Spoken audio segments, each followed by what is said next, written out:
Buenas noches, nuevamente por acá, en las lecturas del día jueves, o mejor, de la noche del jueves, que es cuando usualmente interactúo con ustedes, a quienes nos acompañan pacientemente noche tras noche, de lunes a viernes, en los días hábiles escolares, a través de la emisora del Colegio Técnico Tomás de Vargas y el grupo de lectores de C2Speak, a quienes, y en nombre de ellos, extiendo un cordial saludo a nuestros videoescuchas de nuestras lecturas. Hoy tenemos de invitado, hemos seguido con la incursión, hoy terminó la primer ciclo de incursión en la biblioteca escolar del colegio con las obras o los libros nuevos, al menos que ha llegado a nuestra biblioteca de parte de la Secretaría de Educación de Bogotá. Entonces, hoy el invitado es un autor colombiano, ya veterano, 70 y pico de años de edad, bellamente vividos, que es Celso Román. Pues la cámara del teléfono invierte el proceso, pero créanme, dice aquí, El Imperio de las Cinco Lunas. Es un texto de Editorial Panamericana, que está impreso aquí en Bogotá en el año 2015. 372 páginas. Celso Román nace en el año 1947 en Bogotá. Él es médico veterinario de la universidad, egresado de la Universidad Nacional. También en la universidad estudió Bellas Artes y ha sido profesor de la Universidad Pedagógica de la Universidad Nacional en el campo de la literatura y de las bellas artes. Entonces, médico veterinario dedicado a la escritura. Maestra Luz Ángela, buena noche. Es un gustazo saber que está ahí. Está la profesora Zulay, a quien esperamos se recupere pronto de una leve afección en su salud. Pero ella nos está acompañando como administradora de comunidad. A George y a los otros colegas listos. Entonces permítanme un segundito. Aquí hacemos un breve truco. André García, Andrea debe ser. André García, muy buenas noches. Gracias por acompañarnos esta noche.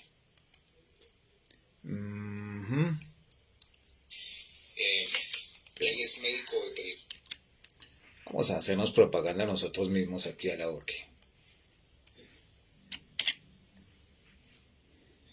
De lo contrario no nos va a funcionar.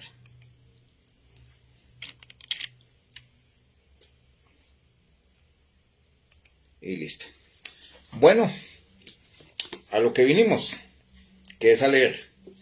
De Celso Román, al azar he tomado algunas de estas historias, y voy a iniciar con el capítulo 5, que se intitula Asalto al bosque de niebla. La alianza inicia sus conquistas. Y dice: la unión de los dos reinos en un solo imperio trajo consigo la posibilidad de compartir la información que cada uno poseía. Relatos fragmentarios de comerciantes, de aventureros e incluso de espías que habían logrado atravesar las montañas de neblina con enormes esfuerzos consolidaban el perfil de la leyenda. El amor de dos niños sobrevivientes derrotará un imperio construido sobre el poder de la delación, el terror y la traición. La reina araña tenía dentro de sus tesoros los trozos de las telas reales de los fugitivos herederos de la nación del Pecarí y del Tapir. Según las informaciones obtenidas por los hechiceros y el mago de palacio, ilustradas por el pintor de la corte de acuerdo con las referencias de los viajeros y los ojos de las águilas tijeretas, no cabía ninguna duda de que detrás de la muralla de neblina estaban los niños, quienes para esta época deberían tener unos 10 años. La primera campaña para poner a prueba la fuerza militar del imperio sería tomar por asalto la nación del bosque de niebla. La serpiente aportaría sus tropas innumerables de hacheros y de incendiarios, capaces de avanzar sin detenerse por cualquier territorio, en una estrategia de fuerza análoga a la de los anillos constrictores de una gran anaconda. Las huestes de la reina araña, por su parte, harían uso de las hábiles estrategias de las redes de encierro, el manejo de los hilos sutiles y el golpe imprevisto que brinda la sorpresa capaz de derrotar a un adversario más fuerte. Las legiones que partían hacia la cordillera oculta por la neblina duraron varios días desfilando por la recién inaugurada capital del imperio. Las multitudes que alguna vez vieron pasar uno u otro ejército en un triunfo semejante por sus ciudades aplaudían con desgano. La misma ceremonia se repetía siempre después de una guerra de desgaste entre hermanos, que se solucionaba con una paz impuesta, que con el tiempo se quitaba la máscara y dejaba ver su verdadera cara de esclavitud irremediable. La táctica era la misma, que había dado tan buenos resultados a lo largo del mundo conocido: guerra de aniquilar y arrasar. Los destacamentos se instalaron en campamentos a todo lo largo de la cordillera escondida en la neblina para impedir cualquier forma de contacto por los caminos secretos. Posteriormente los hacheros y tras ellos los incendiarios empezaron una metódica acción de arrasamiento de los bosques y de exterminio de todo ser vivo que tratara de escapar. Los regimientos sometieron las magníficas selvas de robles, nogales, encenillos y miles de especies más al pavoroso saqueo hasta que la neblina, ante la ausencia de los árboles, empezó a retirarse. Los espíritus de la lluvia y la nube se alejaron en una lenta e inexorable derrota que dejó entrar el desierto en el territorio Macuma. Muy pronto empezaron a verse cada vez más cerca las espesas columnas de humo. Ahora sí, los años cayeron definitivamente sobre el sabio Macuna, que no podía ni moverse de su hamaca de Kumare mientras miraba las atroces imágenes de destrucción en la pared de la cueva sagrada. La lamparilla de aceite de Seje se apagaba, parpadeaba trémula y llenaba la cueva con su aroma final. Cuando el camino secreto de las águilas tijeretas quedó expuesto, las primeras poblaciones fronterizas del país del bosque de niebla fueron pasadas a cuchillo, con la orden precisa de no dejar con vida a ningún joven entre los 8 y los 12 años. El abuelo llamó a Chaquén y Yasuna junto con Ata y Loti. Había llegado el momento de su partida. Se despidió de ellos, rogó al mono que no olvidara su encargo y cerró los ojos como si se hubiera quedado dormido. El grito de pavor de la selva destruida ya estaba encima cuando terminaron de enterrar a Macuna, dejándole sobre su pecho una semilla del árbol llamado para siempre. Los niños recibieron las mochilas con los manuscritos que contenían su historia y se dispusieron a salir juntos hacia el monte del rey cuando aparecieron las tropas enemigas y se inició la persecución. Ata y Chaquén huyeron raudos por el alto follaje del dosel de la selva, acosados por el fuego y las flechas, pero protegidos por el espíritu del árbol que los hizo invisibles a los ojos de sus perseguidores. Loti y Yasuna se lanzaron al río y se fueron confundidas con la espuma y la corriente gracias a la ayuda del espíritu del agua.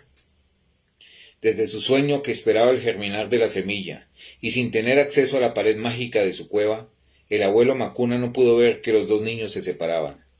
Tampoco oyó el alarido de dolor de Madremonte con su vestidura de bosques en llamas, ni el llanto angustiado de Patasola con un tigre muerto en los brazos, ni el grito de madera partida y el chasquido de quiches destripados que anunciaron la desaparición del hojarasquín del monte, último guardián del bosque.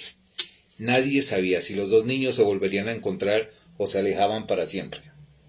Un enorme árbol en llamas cayó sobre la cueva sagrada y la derrumbó por completo. La mesa de piedra y la pared que revelaban los secretos fueron destruidas, como si el imperio quisiera borrar toda huella de la leyenda.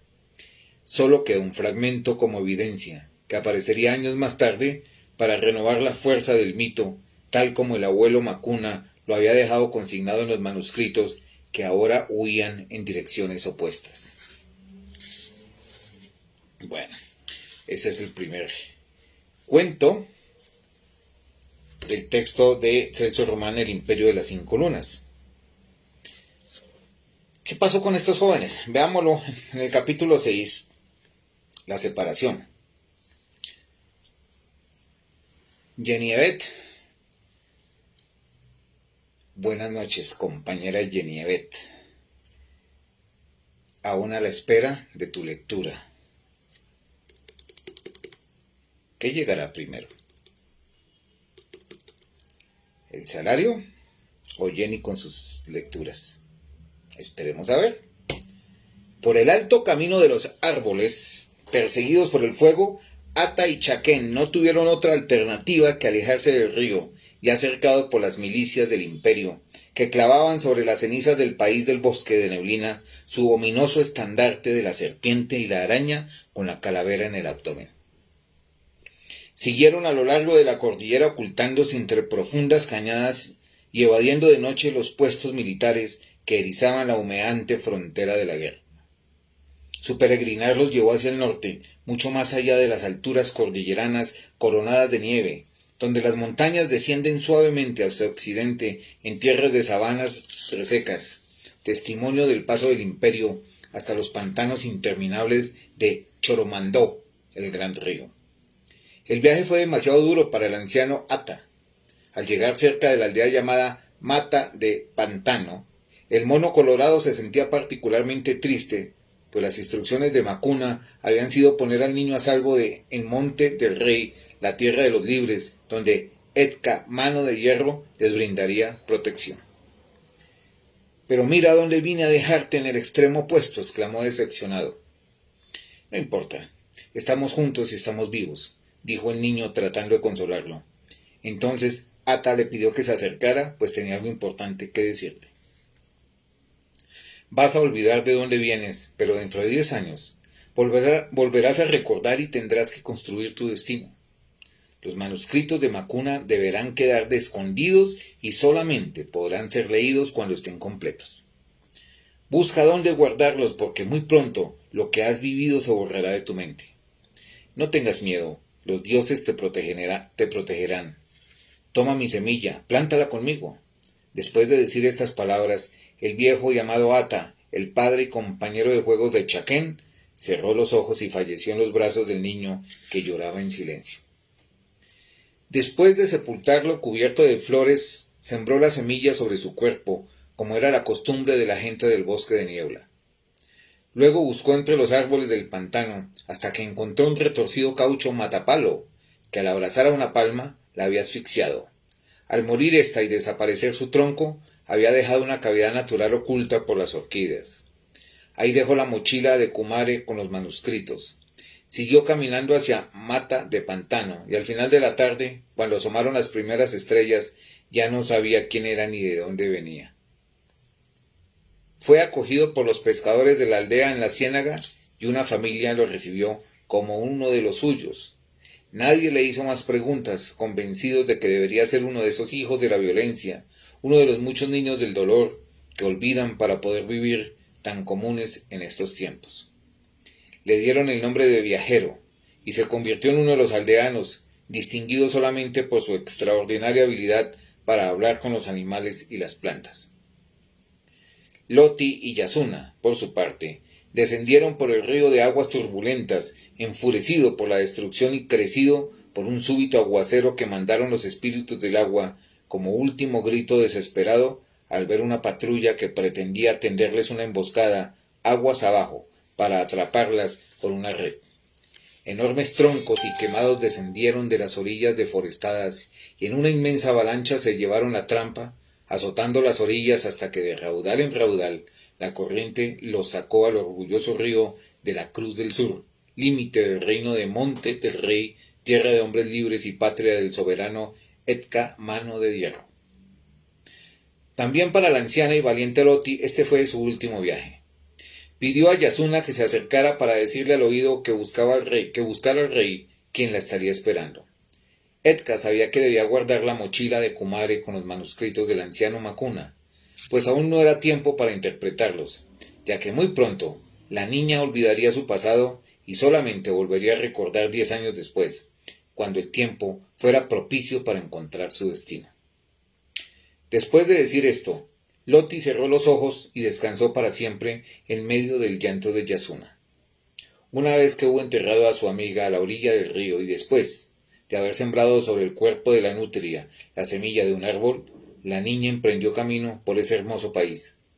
Recorrió un territorio de colinas onduladas, tapizadas por la suave grama de las sabanas comuneras y cubiertas de trecho en trecho por bosquecillos de la sagrada palma de Moriche, llamados matas de monte por los habitantes de la región.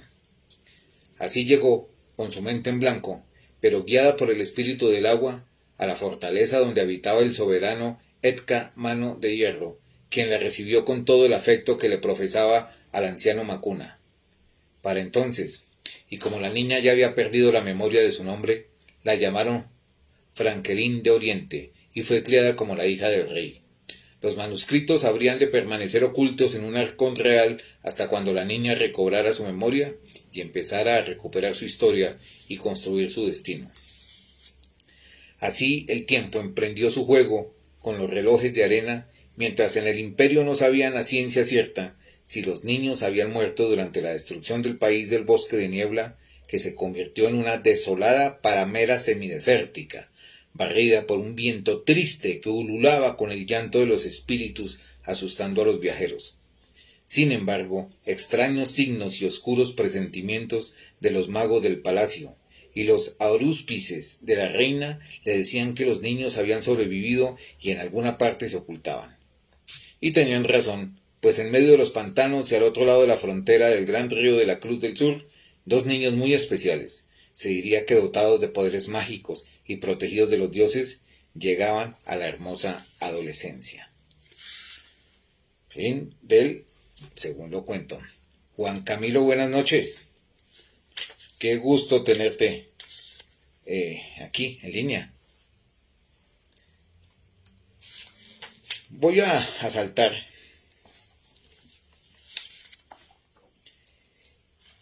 a una historia posterior.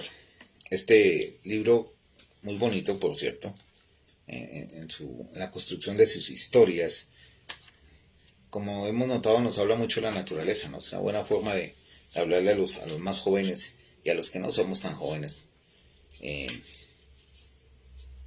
del mundo en el que vivimos, de la naturaleza, con los nombres que los pobladores dicen de los animales, de las plantas, que a veces hemos escuchado en cada país, tienen nombres diferentes, pero hacen parte de la cultura. Entonces, pego un brinco de esos al capítulo 19, porque me llamó la atención el título, que se intitula El mar interior y la ciudad de las nubes. Y es el tercer y último cuento de esta noche. Un viaje al extraño reino del aire. El carruaje lo había dejado en las proximidades del puerto de una ciudad acariciada por una brisa salubre y un sol franco. La habitaban gentes buenas y despreocupadas, generosas como los espíritus del mar que adoraban secretamente en sus templos disimulados entre las escolleras y los acantilados de ese cálido Mediterráneo del imperio. Las regiones apartadas tenían la ventaja de vivir una cierta independencia, dada la dificultad de la nación para mantener guarniciones a tan largas distancias. Era común que los soldados destacados en estas provincias, por lo general, terminaran casándose con las lugareñas, llevando una vida de paz dedicados a la pesca, ya que con el tiempo muchos de los lugares arrasados durante la conquista habían recuperado algo de su esplendor inicial. Al despertar a la mañana siguiente en la playa, sintió que lo observaban. Junto a él estaba un pescador de sonrisa amable que portaba en su cuello atada, con sedal de enganchar anzuelos, una lágrima de agua hecha de plata pura proveniente del cáliz sagrado. Lo reconoció de inmediato por haberlo visto en sueños y lo saludó con naturalidad, como quien se encuentra con un amigo de toda la vida. Le dio las indicaciones para abordar un extraño navío de blancas velas de neblina y cortinajes de encajes en todas sus ventanas, que le permitiría atravesar ese mar interior haciendo una escala en la ciudad de las nubes, siempre rumbo al sur y al oriente. Esa misma tarde, una vez embarcado, esperó, como los demás pasajeros, a que la primera brisa de la noche hinchara el velamen. Con un crujido de jarcias y de goznes, la inmensa estructura de la nave se levantó despacio y emprendió viaje hacia la primera oscuridad que desplazaba el crepúsculo donde ya brillaba Venus, el lucero de los enamorados. La nave viajaba lenta y segura por los mares de las hadas que cabalgaban sobre las estrellas fugaces desde el fondo del universo. Las miró maravillado, sin saber que serían las mismas que un día habría de volver a ver en las onduladas colinas de las sabanas comuneras de Monte del Rey, la tierra de los libres, donde vivía su amada Yasuna. Desde la ventana de su camarote descubrió que el bajel volaba por los océanos del tiempo, atravesando las extensiones de la memoria profunda de cada uno de los pasajeros. Pudo verse a sí mismo como un niño recién nacido que peregrinaba en los brazos de su abuela. Ella lo llevaba en canoa hacia la ciudad sagrada del Tapir, donde le sería entregado uno de ellos para que lo acompañara toda su vida. Pero no alcanzó a disfrutarlo porque la guerra le arrebató las posibilidades de la alegría, de los sueños y de la poesía. Volvió a ver en la magia de las constelaciones que inundaban el alto cielo, los jaguares, las águilas, los delfines, los unicornios y los bancos de peces multicolores soñados en la infancia. Los descubrió en el firmamento de su corazón, recordándolos con nitidez en un extremo de su memoria a salvo de la brisa del tiempo, listos para retornar en cualquier instante. La nave dio un bandazo y luego se detuvo al costado del muelle. Descendieron y hubo una gran alegría general cuando en el cielo apareció, lenta y clara, una hermosa luna llena. Por todas partes cantaban pájaros y gallos como si aquel lugar fuera una verdadera feria de la vida, pues por doquier abundaban los montones de hortalizas, las pilas de frutos y los pequeños animales blancos en medio de una bulliciosa muchedumbre. La ciudad estaba empotrada en un cúmulo nimbo y quedaba estratégicamente situada en la intersección de las rutas de navegación por encima del mar interior del imperio, lo cual la convertía en parada obligatoria de las naves que lo transitaban en todas las direcciones. El capitán dijo que se detendrían unas horas mientras descargaban mercancías y reaprovisionaban la nave, para partir al amanecer cuando el día empezara a clarear. Viajero decidió ir a dar una vuelta, maravillado por lo abigarrado de aquel mercado.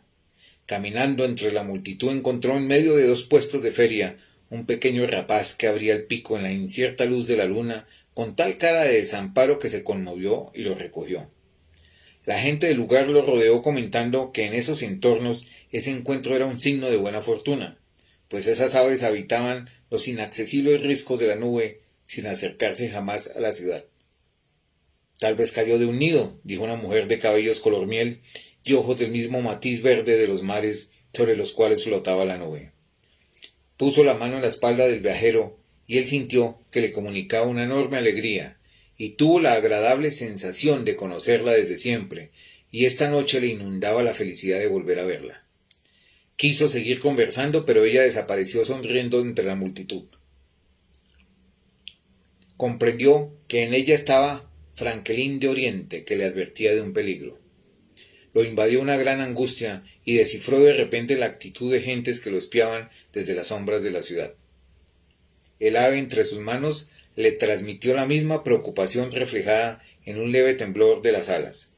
Pensó que tal vez se trataba del anuncio de una catástrofe, como tantas que se suelen presentar en el inestable camino de los cielos, y que a lo mejor habría de ocurrir en un futuro vuelo, cuando repentinamente se formara una tormenta, y los bisontes del huracán se desbocaran arrasándolo todo. Viajero salió de la ciudad, dispuesto a retornar al pichón a su nido, y ascendió por los acantilados de nubes donde sobrevolaban los rapaces. En una repisa de la blanca montaña encontró un claro en el bosque y en él un nido con dos pichones. Tal vez sea este el nido de donde él proviene a juzgar por la alegría que manifiesta al ver a sus hermanos, pensó Viajero, poniéndolo allí. A pocos pasos de allí encontró sobre una roca plana varios trozos de una serpiente recién sacrificada, tal vez el alimento traído por los padres. Viajero lo acercó y los pichones comieron con avidez y él pudo ver el paso de la vida de un ser a los otros, ya que las aves crecieron rápidamente, dejaron el plumón algodonoso cambiándolo por las plumas recias de águilas altivas que aletearon alegres. Una voló directamente a su hombro. —¡Quila! —exclamó Viajero—, ¿has vuelto? Retornó a la ciudad y la multitud maravillada vio cómo el ave revoloteaba sobre el mercado, cruzando el aire con su grito agudo. Luego se suspendía en un aleteo fuerte, que al oír su silbido descendía hasta su antebrazo. El joven sentía como el apretón sincero de la mano de un amigo, las poderosas garras que habrían podido romperle la piel y los huesos. Después de caminar con el ave en su mano por entre los puestos del mercado, se detuvo al lado de una percha, donde permanecía, en el estatismo de la muerte que imita la vida, una garza disecada. El águila orgullosa voló hasta la percha y allí esperó a que Viajero la mirara. El hombre pudo comparar entonces la vida y la muerte. La luz en los ojos limpios del ave viva, permanentemente humedecidos por la membrana nictitante que lavaba el ojo de su agudísima vista.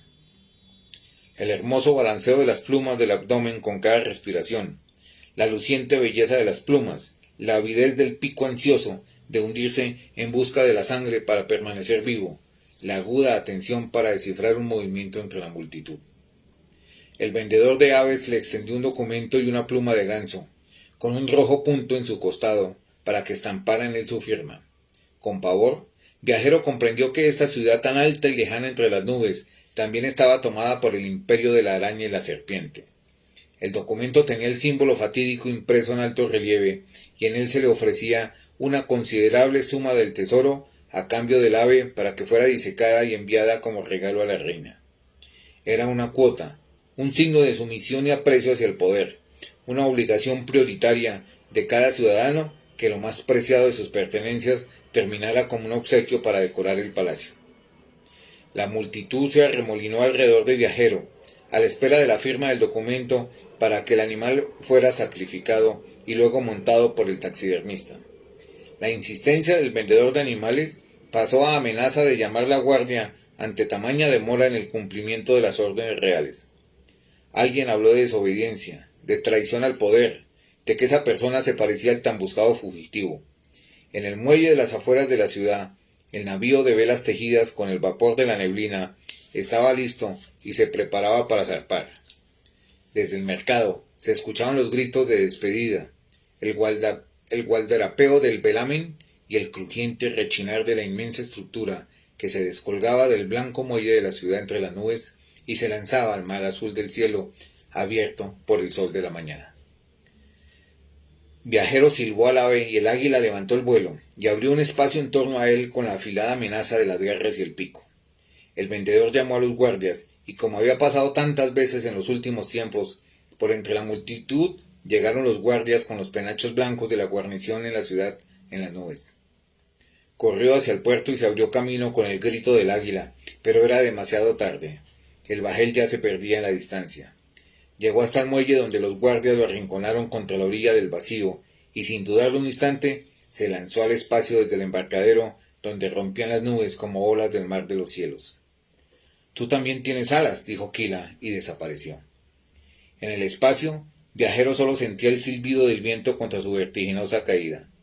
Extendió los brazos, abrió los dedos de las manos sin ningún miedo, y todo lo hallado hasta entonces se le reveló en la emoción de ser pájaro deslizándose por el viento. Gritó de alegría y su voz era el estridente canto del rapaz. Su cuerpo era liviano y grácil, hecho para el vuelo, para la vida en las alturas. Viajero era el águila era Viajero, los dos eran uno solo. Se enrumbó hacia el sur, donde las desoladas montañas azules marcaban las fronteras del imperio.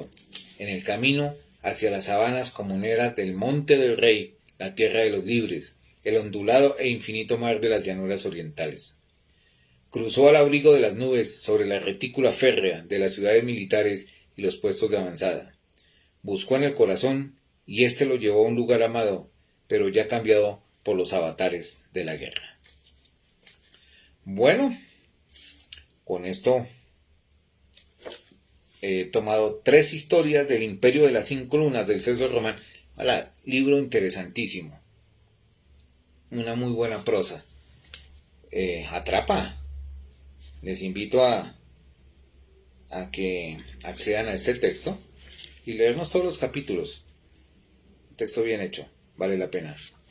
Como bien hecho por aquellos que están ahí noche tras noche, ya sea en directo o a través de las grabaciones y a quien indudablemente, como siempre, les agradezco su paciencia y el acompañarnos. No sé cuántos queden en línea, pero ya me acostumbré a hablar solo. Feliz noche, muchas gracias por su tiempo.